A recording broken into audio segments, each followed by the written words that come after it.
Hi,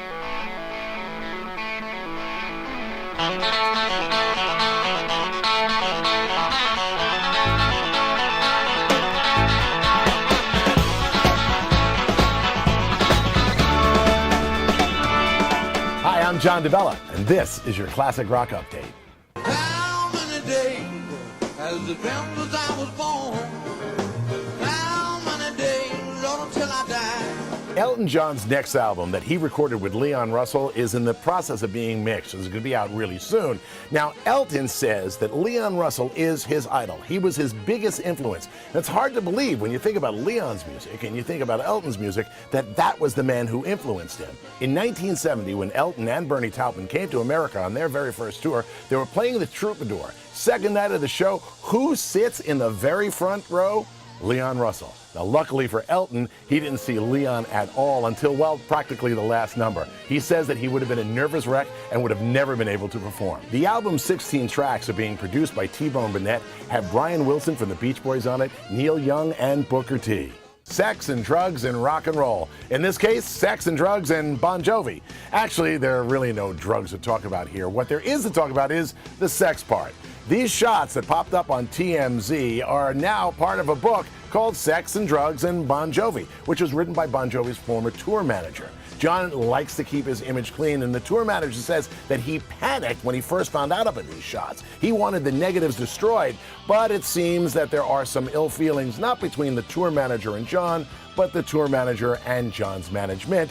And he says he's got to make his money where he can. So if you want to see more of these shots, they're in the new Sex and Drugs and Bon Jovi book that is in stores now.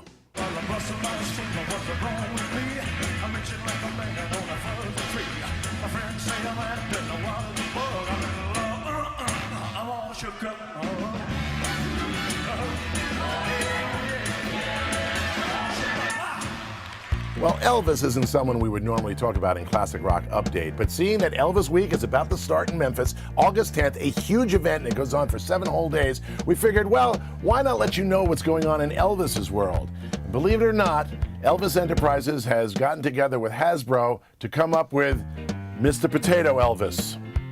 Now, this is the 70s era Mr. Potato Elvis. It seems there's another one coming up from the, well, video years like 1968 that we saw coming into this piece. Personally, I believe the best way to really idolize an icon is to make him a Mr. Potato Head. This is sad. Well, we like talking about Eric Clapton, and in addition to the Crossroads DVD, which is coming out in November, Eric is going to put out a new solo album, and it's really all cover tunes. But here's who he's covering: Mose Allison, Fats Domino, and Irving Berlin. Now, the only thing that's known about this album so far is this cover that we're looking at, so we'll have to wait a while before we find out exactly what it's going to be. I guess you're just what I needed. I needed someone to feed. I guess you're just what I needed. I needed someone to bleed. Yeah. Are the Cars reuniting for the first time since 1987? Well, it sure seemed that way for fans who logged on to their Facebook page. They were greeted with a recent photo of the band in rehearsal.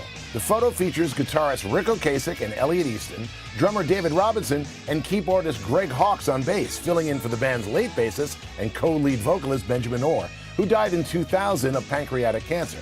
When pressed about the reason for the band regrouping in the studio, Greg Hawkes told the Boston Herald, "I hate to be vague, but I really can't say."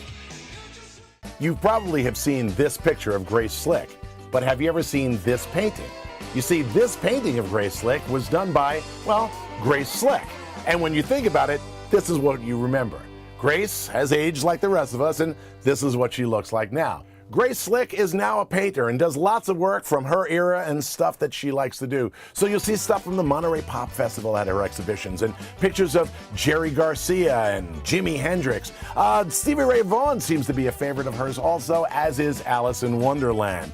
But she hasn't given up on the music business altogether. Grace Slick unveiled her newest track, The Edge of Madness, at LA's Grammy Museum. She asked Michelle Mangione to actually sing and produce the song. She wrote the tracks and came up with the tune. Michelle took the tune and turned it into a zydeco rhythm, and now you've got this great song which is all about the Gulf of Mexico, the oil spill, and the government's lack of response. Joining Grace and Michelle on the song are the Righteous Brothers Bill Medley, Terry Nunn from Berlin, and Martha Davis from the Motels. Any money raised from the song is going to help musicians and fishermen in the Gulf of Mexico. And that does it for this week's Classic Rock Update. I'll see you weekday mornings on the radio. Classic Rock 102.9 MGK.